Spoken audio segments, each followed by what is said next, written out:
And we are live. Welcome back, everybody, to episode 89 of Checkpoint. Today is November 19th, 2021, and this is your number one show, rounding up all the hottest gaming news stories of the week and the gaming event, because that's a big part of today. Big part of it. Big part of today. Big I'm one of your hosts, Vincent DeSantis. Today, I'm joined by Ryder Maldonado and James Walmer, baby. We have the entire Strictly Casual crew with us today.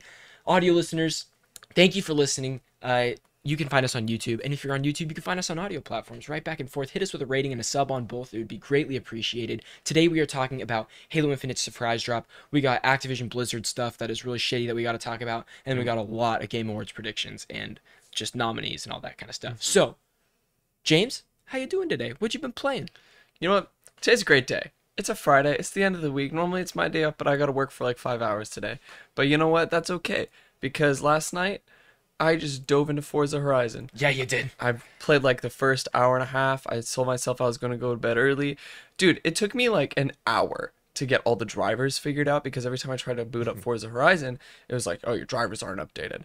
And then I was like, oh shit, what? And so I went to my driver in the device manager, and it said, oh, you're up to date. And I'm like, what the fuck? So I went to GeForce, and GeForce is like, oh, you need your drivers express install, but it wouldn't install for the first like 3 times. And so I'm like, I just had to click retry like 4 times in a row until it just got it. And then it finally happened. But it was well worth the wait. Good. Because it's just a vibe. Like, you're just sitting there, you're driving, you're doing your thing. I think the game is really good at giving you things to do that don't feel like questy. Like, you know what I mean? So Sure. It's not like I have to jump in and do a whole ass thing to feel like I'm gonna do something in the world. Yeah. There's an activity that I like while I'm just driving around, while I'm already doing what already feels good to do, while it's playing its strengths. Here's another thing that I can go do, and it's like it's just a small thing. Like, it'll be like, oh, I can just go out of my way just a little bit. And like, one of the things I saw was I was driving around, and there was this runway with a ramp at the end, and I was like, oh shit, okay. So I gotta do it. So as I'm driving, I just go over and I carve a path into this thing, and I go all the way down, and I do a little burnout at the very end. Oh yeah. And come all the way back and hit the fucking ramp, and it was just so much fun. And then I hit like a XP sign and did a little like trailblazer thing where you gotta like go through some off-roading sections. And it's just like, it's so good at giving you things to do that don't feel like a fucking checklist. Yeah. Sweet. Anyway, that's my short review of that. I also played Halo Infinite multiplayer. Should we get into our stuff after we say the news story, or should we get into it now? Or I mean, No, well, let's go. no. I want to say, like, I've just been playing it, and it feels incredible. Yes. And that's all I have to say about it. I didn't play much, but I love it. I love the attitude that the Halo Infinite Team 343 is putting into, like, improving it over this last week, and the progression and things like that. So that's my short take on Halo Infinite as for right now. Ryder, what'd you play this week? I've also been getting into Halo Infinite. You know what I mean? I think it's if it's free on Game Pass, if it's for free, it's for me. So I'm hopping in. There you go. Yeah. Oh man, it's been so fun because it takes you back to a kid with all the sound effects and everything the whole vibe of the game. Yeah. And I've been playing with my cousins, getting into it, grinding a little bit, and it's fun. And the only gripe that I have with it for now is kind of feeling like I'm not really progressing, but I guess I just haven't checked anything. But I know we'll get into that. And then also, I didn't know on Game Pass, Age of Empires 4 just is on there too. And so for the longest time, I had that saved in my store ready to buy. And it's free on Game Pass. So I downloaded it last night. I played a match, and I like those little sim games, kind of world. I always forget. Like, okay, if James is our resident Souls guy, then Ryder is our resident like sim guy. Like RTS? Yeah. Is Age of Empires an RTS, or is it like Civilization, where it's like a... I don't really know how to describe it. Like, I'd say simulation because not simulation because what's RTS? Real-time strategy. Like, you're in a match and you're trying to like beat the other dude. So like, if you're one empire, another dude is another empire, and you're trying to beat the dude. Yep, it's RTS. Okay. There you go. So because you get to move your characters, you get to select who builds what, and stuff like that. So yeah, you're right. I love it. That's about it. Those two. So good. This week I started Undertale. Oh, tell me about that, Vin. I'm having a great time with it. Great. Actually, like, streaming that is such a cool experience because there's a bunch of people that have already played the game and I don't know, and so they're trying to like hold back these secrets. They're like, oh, don't tell them about this or something, or like what route are you gonna do, and that kind of thing. And so that's fun. And I didn't know what to expect with Undertale. So I'm like enjoying the journey. I'm maybe Very like 2 cool. hours in and it's super sick. I think it's like 6 hour game or something, not Yeah. super long. So that's great. What do you like about it? It just makes fun of itself. Yeah, It's like it's so self-aware. Yeah, it makes fun of every type of game in that genre, and I think that's funny. It's cool. So yeah, it's a great experience. It's good. So that, and then I of course playing a little more Forza this week, but not too much Forza, because I put like 6 hours into Halo Infinite's multiplayer this week, and we'll talk about that right now. Who's gonna take the Oh, that's right. It was me. You segued it, so I thought you were just gonna go straight into Sorry, it. my bad. This week on what day was it? Was it Monday? Tuesday? It was Monday morning at Monday morning. 10:30 That's a.m. right. Monday morning, 10:30 a.m. Xbox had their 20th anniversary live stream, where I want to mention real quick before we get into this, along with the Halo Infinite surprise multiplayer drop, they also added about 75 titles to Xbox backwards compatibility. That's their final batch of 75 original Xbox titles that you can now play on Xbox Series X and Xbox. Are they a part of Game Pass, or is it like? I don't think it's part of Game Pass. No, okay, Yeah. because, or at least not on the PC, from my knowledge, because I definitely don't have access to those on my PC. But a lot of those are game boosted with XP boosts and resolution FPS boosts. What did I say? XP. Thank you. That'd be cool. Yeah, FPS boost. But the other half of this is the Halo Infinite surprise drop, which we're going to talk about right now. So, rumors swirled just before today's Monday's 20th anniversary of Xbox video celebrating the history of the console that Halo Infinite was going to drop the multiplayer during the celebration. And it turns out those rumors were true. Halo Infinite is now available to play, in case you haven't already heard. The multiplayer associate creative director Tom French came onto the screen toward the end of the video and announced that the multiplayer part of Halo Infinite is available to play today as a surprise. And keep, I don't know if it says this in here, but this is the beta technically. They're calling it the beta, so that, and then on December 8th, all of your data and XP will roll over into the final build of the game. Yeah. So just keep that in mind as you play. Like, not everything is final. In my opinion, they're calling this a beta. I think it's done. I think it's like damn near done. But the beta tag is like, oh, if something goes wrong, we can just, oh yeah, it's a beta. It's a beta. Sure. I don't know. Tom French came onto the screen toward the end of the video and announced that the multiplayer part of Halo Infinite is available to play Monday as a surprise. Season 1 of the free-to-play multiplayer Battle Pass is available to purchase and download on console and PC. That's $10 for the Battle Pass. Yeah. Saying, quote, "This is the kickoff of our season, and you'll have access to all the maps, core modes, academy features, and the full Battle Pass to unlock," French said. "And your progression will carry over when we officially release the game on December 8th. I think a part of the game being a beta that is not the final build is the amount of maps. People really want a lot more maps, and I think that when the final build releases, because I know they're going to continue to like update and everything, when the final build drops on December 8th, I think they're going to add a lot more maps and modes that go along with that." That'd be cool, but I think they said all the maps are right now, like live. You think so? They say the maps that they have are live. Okay. Yeah. Okay. There's like 8, I think. Sure. I'm not sure. 8 arenas and then like 4 big team battle maps or something like that. Halo Infinite is fully releasing, like I said, on December 8th on Xbox consoles and PC, including on Steam. So if you don't have Xbox Game Pass, you can play Halo Infinite multiplayer on Steam. At which time the full game, and also if you link your Steam and your Xbox, it's cross progression. Everything saves. Yep. Including on Steam, at which time the full game will release and players will have access to the single player campaign mode. There are rumors that a single player campaign mode demo would be made available Monday as well, but it wasn't touched on in the video or announced independently by Xbox or 343 Industries. They didn't need to do that. They didn't need to drop a demo. I don't think so either. But we have had a lot of press get impressions with Halo Infinite single player, and it's very positive. Yep. I read a tweet by Gene Park that said it feels a little bit like a Far Cry, or I don't know what else he compared it to. Well, they just said there's a lot of comparisons to big open world games that have mediocre reviews, but they said it does it way better than those games. Right, and it still feels through and through like Halo. Yeah. Which is what really matters. Hell yeah. I got 2 things. So one, I never knew, since this was a beta, of course, I always thought, okay, so for the weekend or the week and then that's it. It's just nonstop. It's there. No, it's just and I think that's a really cool model that I think more companies should implement. Yeah, absolutely. And then another thing is, so when the campaign launches on December 8th, that's the full package. We're getting multiplayer and campaign. That's it, right? Or Yes. do we have any more modes? That's it. They've previously said they're not doing a battle royale, and then they retracted their statement, and we don't know, but I'm sure there will be because it makes a lot of money, and it just makes sense. That hurts me. They're doing open world already. It hurts me. Imagine they just turn one of their worlds into a battle royale map. With campaign now added, probably going to be a fantastic story, right? Sure. Do you think that this is a full package of a Halo experience? 100%. Here's another question. Do you think the $60 is going to warrant just the campaign?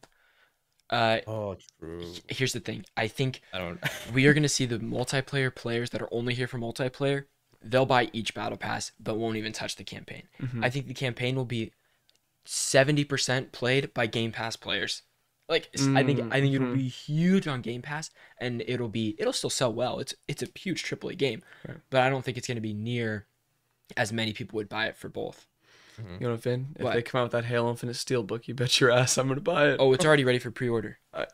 Yeah, there it is. It's already there. There it is. That's going to be a Steelbook I buy after it releases that doesn't come with the game. That's just the Steelbook. That'll be the move for me.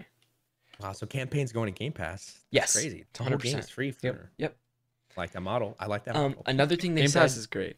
Was there will be some unlockables in the campaign that you can use in multiplayer. Oh, I gotta play it. Even though you play on Steam, if you play on Steam or Game Pass, doesn't matter because those collectibles you get on Game Pass. It's cross. Yeah, it'll all save with your account. So pretty cool. All right, gotta play the campaign. Yeah, it's gonna be sick. Yep. I'm excited. I played every campaign to go to this, bro. I have to play this campaign. Yeah.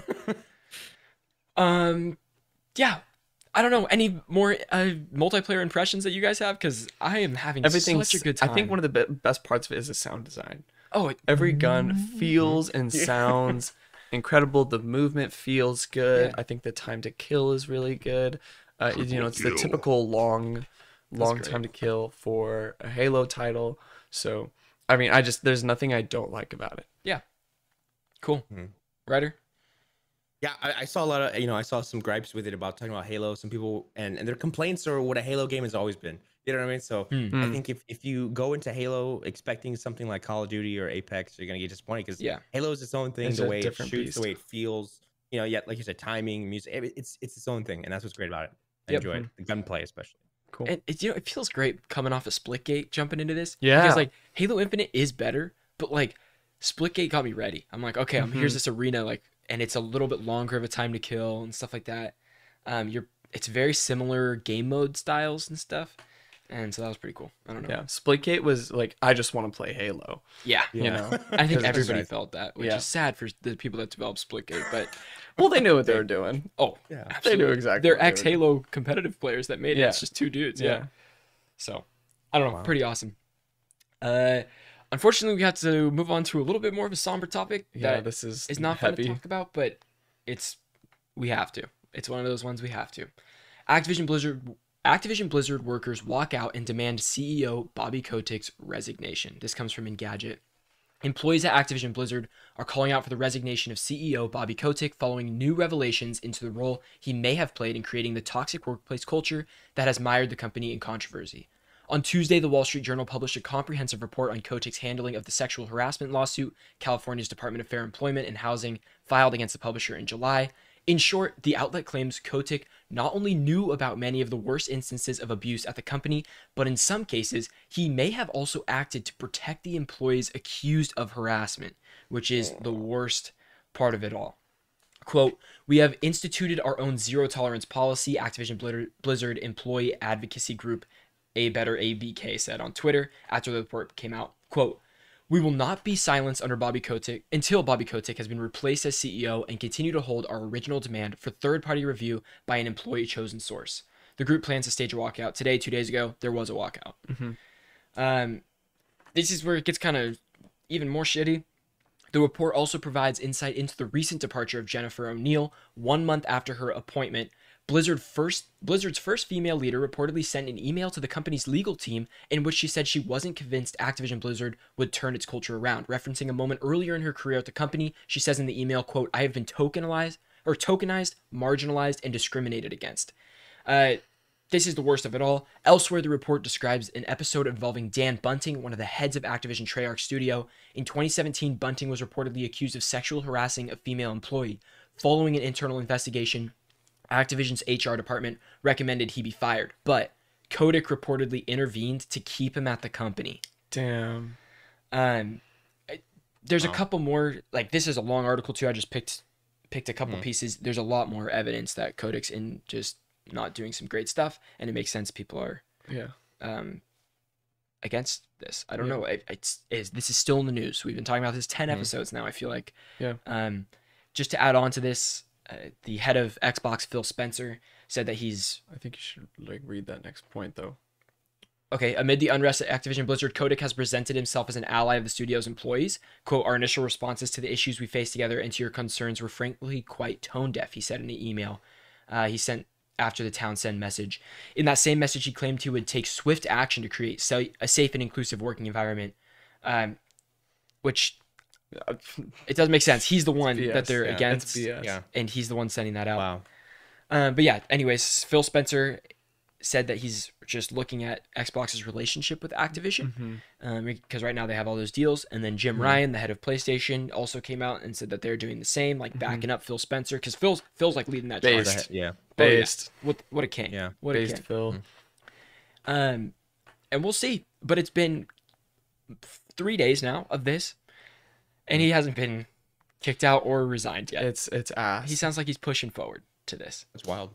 Yeah, I was reading on Twitter. I saw that this is even the worst of it. You know, I saw even worse claims from other female employees, companies, and then I saw another thing of talking like a hypothetical. Imagine if like Destiny had stayed with him, like the environment be there, and I was like, wow, like possibilities. I mean, the what ifs. But yeah, I did see what Phil Spencer said, and there were more like there were bullet points on everything. It's like this topic and some other things as well.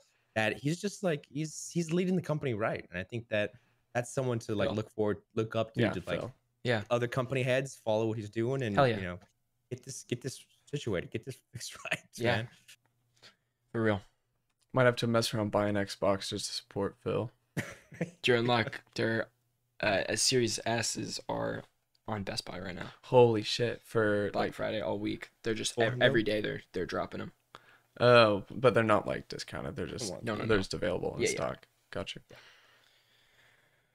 Ryder, this is you. You got this. Okay, I didn't know more. Sorry. No, you're good, Doug. Moving on now to something a little more, upbeat. Multiverse. The multiverses, baby. You know I love it. It's officially announced from Warner Brothers, which is a free-to-play fighting game featuring all the WB characters. Well, not all, but some pretty popular WB characters. Warner Brothers Games has announced Multiverses, an arena brawler that features iconic characters from other popular WB properties. According to the press release, it's a free-to-play team-based fighter, an ever-expanding cast of iconic characters and legendary universes. This is developed by Player First Games. The game is currently scheduled to release 2022 and will launch for PS4, PS5, Xbox One, Series X, and PC. It will offer full cross-play support, dedicated server-based rollback, netcode, and content-filled sessions. Wow. Seasons. Oh, seasons. I said full seasons. Let's see. Multiverses will showcase a variety of beloved heroes and personalities to team up with or compete against in epic battles, including, here we go, Batman, Superman, Wonder Woman, Harley Quinn, that's all DC. We got Shaggy from Scooby-Doo, which is voiced by the original actor who played him in live-action films. I love it. That's pretty great. Bugs Bunny from Looney Tunes, Arya Stark from Game of Thrones, Tom and Jerry, Jake the Dog, Finn the Human. Let's go. Steven Universe and Garnet, which is from Steven Universe, an extraordinary original creature named the Rhine Dog, and many more to come, especially Vincent's most anticipated Mr. Soprano. Tony Soprano better be in Multiverses. This would be a total missed opportunity if he is not. It would blow my mind. With your knowledge of WB, who would be a dream character you want to see in this game? I think I would just want an entire DC Smash fighter. Just an entire. Okay, yeah. We'll get more DC characters for sure. Oh, I know we'll get more DC characters, but just take like turns into Injustice and just make it Injustice, but like Smash. Yeah, that'd be cool. That'd be fun. Let's see. Right. What are your dream? What's your dream for a character here? For WB, honestly, I wouldn't mind like the protagonist, dude. Like he has like like teleporting powers. That's actually a great idea from Tenet. Oh, Tenet, yeah. John David Washington. Yeah. That'd be kind of wild. That would actually be cool. Or any Nolan's like magic guys, you know what I mean? Yeah. I mean, the possibilities are really, we can get Mad Max, we can get, I mean, we can get Dune. If let's get crazy. We could get Paul, bro. On the worm too, just like that's the super. That would be awesome. Yeah. This is an entire Arrakis worm. That's funny. Let's see. So if we're continuing on, the matches will feature a strong emphasis on online cooperative gameplay. Every fighter is outfitted with a deep set of combat mechanics that distinguishes the game's fresh take on 2v2 gameplay. This allows combats to boost customizable movesets that combine dynamically with other characters as a battle for supremacy. Here's an example. Wonder Woman and her lasso of truth attack being unexpectedly paired with Shaggy and his sandwich projectile. Amen. So there's plenty more here. Yeah. The game's fun-filled multiplayer bouts can be set against the backdrop of various reimagined environments from awe-inspiring worlds such as Batman's Batcave, Jake and Finn's Tree Fort, and many others. And it also includes 1v1 and four-player free-for-all mode where only one fighter comes out on top. I think this is going to be very successful, being free to play, cross-platform, and the server-based rollback netcode, which is basically just... This is a problem people had with Smash a lot too, is when you play online, there's some lag, and when you're playing a fighter like that, it's so hard, it's so frustrating to play with any sort of lag, because like, I punched, and that punch did not go through, or like, they hit me through that, or something like that. This kind of like server stuff that they're working on, the dedicated servers, will try to fix that. At least attempt. We'll see how good it is. But this is really exciting. This is sick. Absolutely. It's going to be great. I saw a tweet talking about WB Games, and like with this and Gotham Knights and Suicide Squad, they're really shaping up for this next year. That's true. They might be the crown. You know, they might take the crown for games. Wow. A lot of different games coming. And there was more too on that list. It wasn't just those three. Yeah. That's good. All right. It do be time. Do be time. Let's get into this. Ladies and gentlemen. This week, Jeff Keighley announced all of the Game Awards nominees for the Game Awards 2021. We have 30 categories. Included here is 25 categories. I cut out 5 that I knew all 3 of us would probably know nothing about. Great. There's also a couple that we might also know nothing about, but I added them just to in case we wanted to read them. So I don't know exactly how we're going to go through this, but we'll go through these categories and we'll say what we want to win versus what we think what will win. Now, we got to only spend like a couple minutes on each of these, or this would take forever. Like, Game of the Year, obviously, we could take a little bit more to hash it out there, but some of these lower level ones we can just kind of cook through, you know? So it's up to you guys where you want to start. I'm thinking we start down close to the bottom and work our way to, you know, Game of the Year. Yes. So this is actually a one that's a little more up for debate right off the bat. We have, and we could just switch back and forth announcing each of these. I'll start with this one. Most anticipated game. In this category, we have Elden Ring, God of War Ragnarok, Horizon Forbidden West, the sequel to Legend of Zelda Breath of the Wild, and Starfield, which is a banging 5. Those are all. That is a tough matchup. Yeah. My initial thoughts were Elden Ring because of James, but I feel like with God of War being the first one, like God of War, I think God of War will take that one. Yeah. I don't like the sequel to Breath of the Wild though. More people have played Breath of the Wild than have God of War, I would imagine. Really? I would also imagine because Zelda is like maybe one of if not the most like iconic, more hardcore gaming franchises. I think we could see an upset here and see Horizon only because it came to PC and there was a huge reason. I really don't think it could take God of War or Breath of the Wild. I think that it could be an upset. Interesting. It could potentially. This happens a lot at Game Awards. I don't think so at all. I'm not saying I would vote for it. Like I'd say no shot. Like there's no fucking way. A lot of these, I would get my impressions based on what y'all are feeling in the game world. You know, like some of these I kind of know, but there's others that I'm just like, sure, yeah. Okay. I think God of War's gonna win though. I don't know. I think it could be the sequel to Legend of Zelda Breath of the Wild. Actually, that's a close second. Then. No, we're all stupid. We are all stupid. We know Jeff Keighley is in love with Elden Ring. Yeah, it's gonna be Elden Ring, but he wouldn't skew the votes. He's skewing the vote. He's skewing. Anyways, okay, so we're mixed. We're mixed. We're mixed. That's a good one. All right, someone take. Next. Yeah, you got it. Best family game. So we got It Takes Two, Mario Party Superstars, New Pokemon Snap, Super Mario 3D World, Bowser's Fury, and WarioWare Get It Together. It's an interesting one. I'm already gonna say I don't want to give this one It Takes Two. I have a better one for It Takes Two, but I'm gonna say something like Super Mario 3D World Bowser's Fury. I Well, feel it like can a lot of that. It can be like a game can get multiple awards for sure. Oh yeah, I know. I'm just saying I didn't want to give. I would give it to Super Mario 3D World plus. Oh no, never mind. Mario Party Superstars. Yeah, that was my second one. Yeah, this is tough. It's weird that It Takes Two is in the family game because I feel like its subject matter is so heavy, even though it's a, it looks like it's kind of geared towards families. Right. Wasn't 12 minutes in this for a little bit? That's later. That's in a different category. Oh, I thought it was in the Indie, family right? game No, category. It's invested in indie. I'm gonna go with It Takes Two just because that's the only one on this list I've played. Okay. Which is just, you don't need to play it. I still think it's great. Yeah. Okay. Fantastic. We played it. It's incredible. Next up, best fighting game. We have Demon Slayer, Kimetsu no Yaiba, the Hinokami Chronicles. You have Guilty Gear Strive, Melty Blood, Type Lumina, Nickelodeon All-Star Brawl, and Virtua Fighter 5 Ultimate Showdown. I think it's going to go to Guilty Gear Strive because there's a ton of discourse around Guilty Gear Strive when it first came out and how excellent it was. Interesting. I've heard a lot of chatter about Nickelodeon All-Star Brawl, but then I also feel like Demon Slayer I've heard a lot too. So my guess is between one of those two. I'm also gonna go with Guilty Gear just because there's hell of people that are talking about it. The fighting game community loved that. Yeah. But Melty Blood looks really cool. Like the art I style. haven't seen anything about Melty Blood. The art style's like kind of pixelated, but also like gorgeous. Looking it up. But also 3D, but 2D, but 3D, and it's really really cool. I love it. But I think it's gonna go to Guilty Gear. People Was love it Tim Robinson voice? Did I do the Tim Robinson? You did voice? the Tim Robinson voice. Nice. Best multiplayer game. We have Back 4 Blood, It Takes Two, Knockout City, Monster Hunter Rise, New World, and Valheim. Oh my god. This is another rough category, bro. Jeez. Like I already with Valheim being multiplayer, I don't really think that one.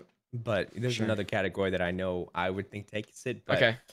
for this, I'm gonna guess like New World because of how huge it was, and that's multiplayer. Like that is for me multiplayer. But Yeah. you know, I don't what your vibe? know because New World fell off so It quick. did fast. Yeah, It you're right. fell off so quick. Knockout City then would be my second. It's got to go Monster Hunter Rise. Monster. I haven't heard any of that. It's got to be Insane. Monster Hunter Rise. Did that launch on PC yet? Monster Hunter? Yes. Or it's going too soon. Okay. But I Okay. think it's got to be in terms of like the reception from all of these. Critically, Monster Hunter Rise did the best, and I think it has the most like communal longevity out of all of them. I think people are still playing Monster Hunter Rise. I think this is New World hands down for best multiplayer game. Not because I think it's the best multiplayer game, but because you could not go 10 minutes on any social media without seeing someone post about New World. It's still on the top 5 charts on Steam, even though it fell off dramatically. That's because so many people picked it up. You know, so Yeah. it's obviously it's gonna die hella down. But shout out Knockout City, you were awesome. You should have been free to play. You would have lasted so much longer. Yeah, if Knockout 'Cause City it's was a great free to game. play, it would have been a lot better. Yeah. Also, I love how it kind of just ditched one you want to win and one you think's gonna win. I would want. Well, it's tough. We ditched it a long time we ago. ditched it. That's fine. No, we're not gonna try and fit it back in. We're just We got best shooting. RPG. Now this is gonna be, for me at least, pretty obvious. Cyberpunk 2077. There's Monster Hunter Rise, Scarlet Nexus, Shin Megami Tensei 5, and Tales of Arise. Tales of Arise. I actually Tales- heard someone say Rise, and it was a games journalist yesterday. Really? So I don't know. Maybe we've been saying it wrong. Maybe. All right. Anyway, No, don't be sorry, Ryder. You're good. You're Yeah, good. you wouldn't. I don't know I'm either. saying now I've only played one game here, and I thought it was pretty great. Okay, Cyberpunk 2077 for me. I mean, listen, I know it had its bugs, but on my playthrough, I got the luck of the draw, and it wasn't that bad, and I enjoyed it, man. I was in it. I lived in a world. There's no way. 100% agree No with you. way. Cyberpunk 2077. You gotta be out of your fucking mind. So Johnny's You're good. fucking crazy. you're a hater. You have to finish the game. No. People that finish the game like the game. It's all the people that was like, Everybody's saying it's buggy. I'm not gonna play it. No, every journalist on the fucking planet's saying it's not good. I think it's buggy and so good. Buggy though. Shout out Scarlet Nexus though. I love you. You're not nominated for anything else. So if we were still doing this, I want Scarlet Nexus to win. But Cyberpunk's got this, baby. I kind of want Shin Megami Tensei 5 to win in an upset, but I think it's gonna be Tales of Arise. People love it. People love that. And the demo was sick. Keep a lookout for that one. Is it me again? No, my turn. Yeah, it's you. Best debut indie game: Kena Bridge of Spirits, Sable, The Artful Escape, The Forgotten City, or Valheim. My vote goes to Kena Bridge of Spirits. There's only one right answer. No, I'm just kidding. Debut, right? This is, I think, debut Valheim, because it had some of the biggest. It had like 2 million players, right? Or 6 million. Yeah, something like one of those numbers right when it started off the bat, and it was huge. Everyone heard about it. True. And I had a great time with it. I wouldn't say it's best indie, but it's best debut indie. It debuted huge. Well, I don't think it's talking about like the size of the debut. It's just like this is the best like original indie title that is not coming off of like. But we have best indie game next. Right. Interesting. I wonder what the distinction is. Yeah, that's tough. Like for that one, I agree with James. It'd be Kena, but I know what I think. Yeah, this is tough for me too, because like I want to right away. I'm thinking Kena. Kena's gorgeous. I love it every single time I jump in there. Sable, I just love how it's such a tiny team. It's just basically one dude that made Sable, and even though the reviews were like mediocre, I just think it's like that was a huge accomplishment he was able to do, and I still can't wait to play it eventually. But Valheim's also great. That has more players than any of these for sure, hands down. But I don't know what they're measuring here. Right? Yeah. True. Yeah. I don't know, James. I said Kena. Kena. Okay. All right. Now we're moving on to best indie game, which we have 12 Minutes, Death's Door, Kena Bridge of Spirits, Inscription, which I haven't heard of, and Loop Hero. I'm gonna say Kena just because out of all these indies, Kena seems like the more like even AAA. It looks like it's insane. It looks no, it's Death's Door. And Kena. if Death's Door doesn't win, I will riot. Yeah. This is a great GIF. It's Kena. What is it for you, Vin? I've played half of 12 minutes and decided to go no further when people said the ending was not worth finishing. People said the ending was like ass, which they said it was so bad. I finished 12 minutes. You did. Awful. There was a twist. There was a twist to it, and I don't know if you want me to spoil it for you. Actually, don't, because I want to. No, I want don't to finish spoil it. I think. Yeah, I want to finish it. It's just whack. You know, you're just sitting there like, what? This is weird. That's the best. Okay. I felt uncomfortable playing it. Cool. Awesome. Yeah, it was, anyways, but I don't. That's hate epic. Sweet. Yeah, I think it'll go to Death's Door, because Death's Door isn't really nominated for that much stuff, which means I think Kana's gonna win best debut. Yeah. Okay. Interesting. All right. Best ongoing game. This is always interesting. I could never figure this out. Right. I mean, Fortnite's won the last 3 years in a row, so we'll see how this goes. Yeah. True. We have Fortnite, Genshin Impact, Apex, Call of Duty Warzone, Final Fantasy 14 online. They're all huge games, bro. These I are don't all know. huge. They're gigantic. I'm gonna say I want Final Fantasy 14 online to win, but I think Fortnite might take it for the 4th year in a row. Yeah, I'm with you. I think Final Fantasy, like out of these, I think this deserves it, right? I mean, from what I know, but Fortnite you just keep updating, adding new random movie content and weird stuff. Like I mean, they got Naruto now. Yeah, like that's their winning right there. They're gonna win. Yeah, they got this. Yeah, it's Fortnite, easy. Yep. Best audio design, we have Deathloop, Forza Horizon 5, Ratchet and Clank Rift Apart, Resident Evil Village, and Returnal. This is another one of those that I'm like, all of these games have pretty great sound design. Deathloop isn't super standout for me in terms of audio design, but Forza Horizon 5 sounds incredible. Every car, I mean, like, it's everything you can expect out of a AAA like driving experience in terms of everything, and that includes audio design. I haven't played any of Ratchet and Clank yet, so I don't know how standout the audio design is in that. Nor Resident Evil Village, but Returnal has some pretty great sounds, but I don't know if I would think of it as like, oh, the audio is so good in this game. from what I've seen of footage of like my two, I'm thinking Ratchet and Clank and Returnal, more leaning toward more to Returnal just because of the atmosphere and kind of the aliens and the different weapons. Like I think that stands out on uniqueness, even though Forza might be like perfect. I think it's just like, yeah, it's a car. What are you doing with the audio design? I think Returnal is doing something different with it. That's fair. I think Forza is going to take this one. I think it's the only, like, knowing that Forza got snubbed from Game of the Year, which I think is a fucking crime. I think it's got to take audio design. Okay. Happy for them. Yeah. They got that's them like throwing Forza like the crumbs off the table. Wow. I think so. Insane. Next up, best score and music. We have Cyberpunk 2077, Deathloop, Nier Replicant. I love how they put the version number 1.22474487139, and Marvel's Guardians of the Galaxy and The Artful Escape. I was like, wow, you're really gonna commit to that. I had to. It's there. I think we know what's gonna take this, and if we don't know, I'm sorry. The Guardians of the Galaxy. I think it's gonna be Guardians. Yeah. Come on, you take it back to 70s, 80s vibes, and you're rocking out to "Never Gonna Give You Up," and you're shooting aliens. That takes the crown for me. Did you play it, Ryder? Yeah, you did. You put a review up on the channel.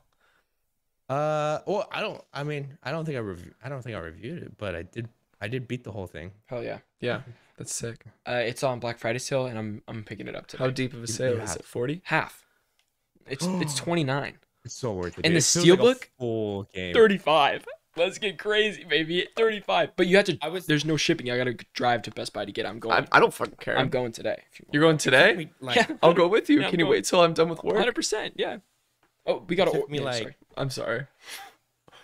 You good, dude. It took me like 2 8-9 hour sessions to beat this game because you're going through it and you're like, okay, cool, the arc's done, and then you're like, oh, there's still a whole third act. It's a long, fleshed out game, and it's so clean. Like there's no like it's smooth. You know what I mean? I don't know the word, but it's like you can get the whole game through, and it's like perfect. And I hear it's not that long. Like it's like a 10-12 hour campaign. Oh, maybe more. It's more than that. I'd say like 16 hours.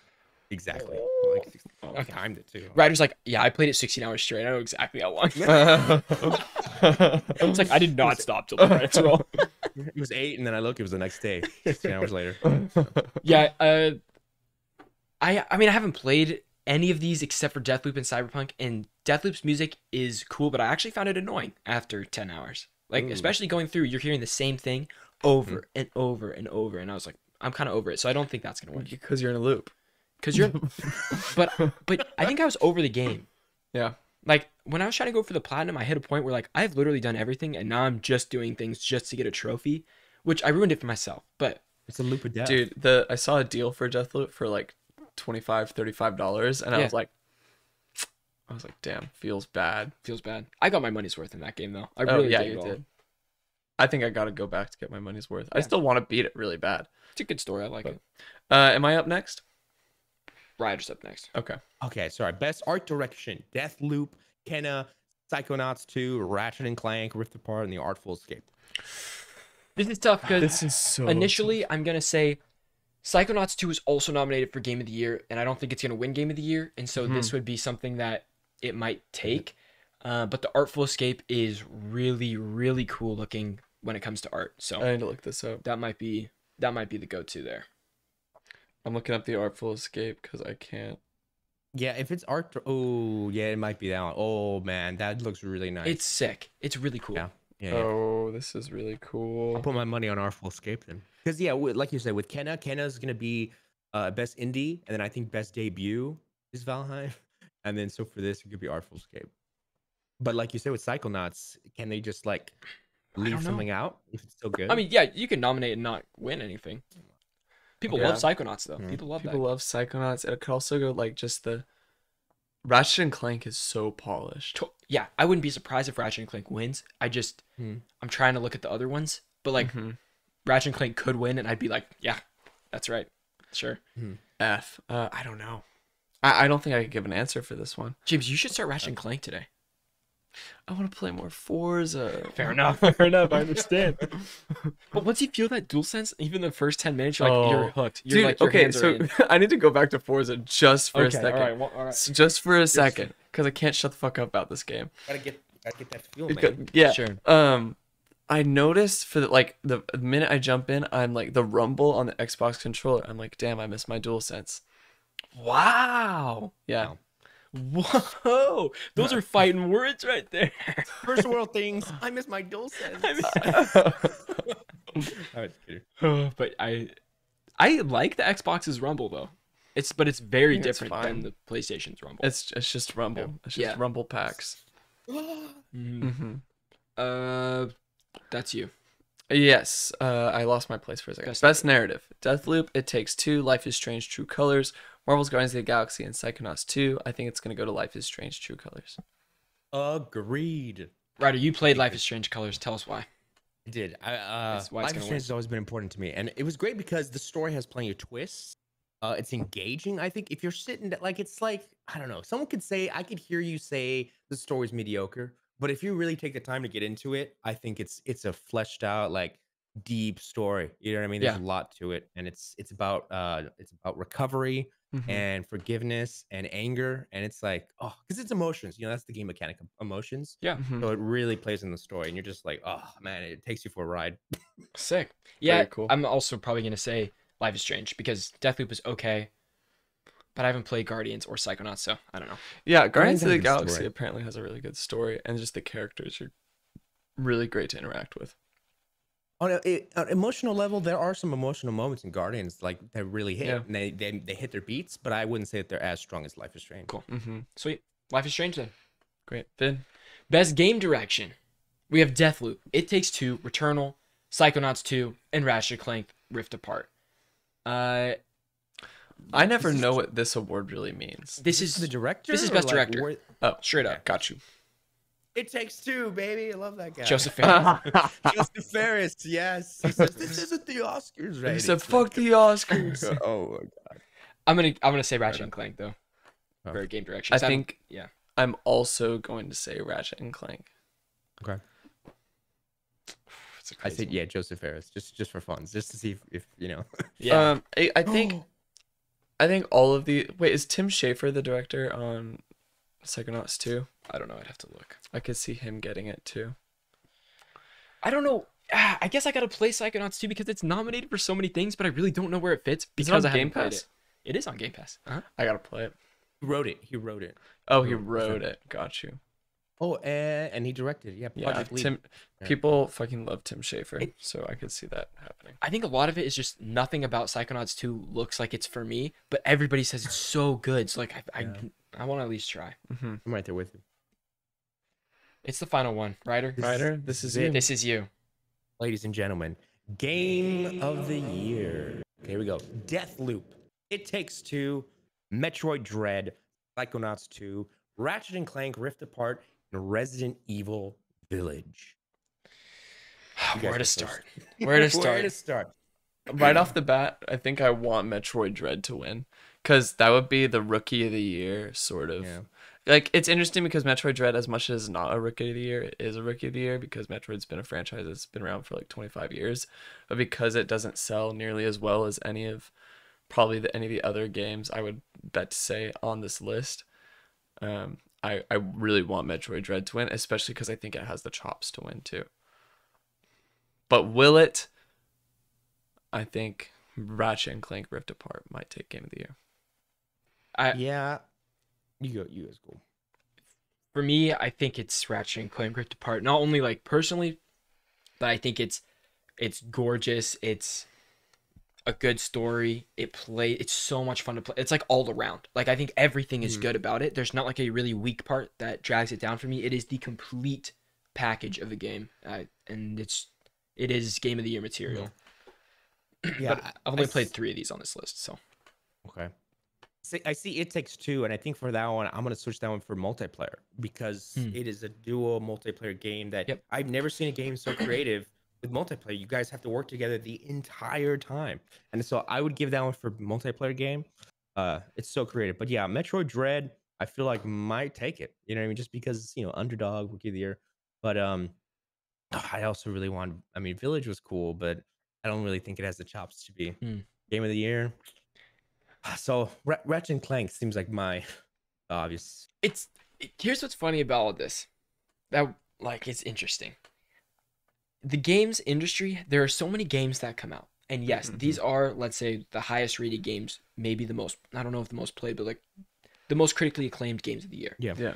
All of these have like a 1 to 2 week period where everybody is talking about it. And then nobody well, I mean, people still talk about it, but it drops off dramatically, right? And then a couple weeks later, oh my God, this game you have to play this game. 2 weeks. And it's like, that's fine, but everybody connects with those weeks differently. And so like I could connect with like, oh my God, Ratchet and Clank came apart those 2 weeks. I was in it, like I was playing it, I was posting about it, I was talking to other people about it. And then someone else, Ratchet and Clank, comes out who didn't play it, didn't want to play it, and did not connect with like those 2 weeks or whatever. And so they don't think that has like that's gonna be me. Is I'm gonna jump in, like disconnected from that ongoing conversation within the first 2 weeks. And so I think that plays a part in what we think is going to win versus like what's going to win and stuff like that too. Yeah, I don't know. This is gonna be interesting. Just and also, by winning Game of the Year, it really is like a pass to have more sales and to have more longevity. Totally. Yeah, it gives you more life, and that award is like, thanks for the award, but you saved their game essentially. You know what I mean? We're back. You could put a little banner on top of your game that says like 200 awards plus Game of the Year or something like that. And that's huge. That little gold banner. Yeah. So that is something. Metroid and Ratchet and Clank. Those seem like the two. What direction do the Game Awards want to be in? Because who they pick is kind of says something about them. So I was like, what do you want to do? Where do you want to go? And if you look at the team of people that are like voting on this or making the decision, you could listen to their reviews of stuff and whatever one they're most enthusiastic about, you can get a good idea of like, okay, this probably has a good chance. But I don't know. That was great. That was great. That was very good.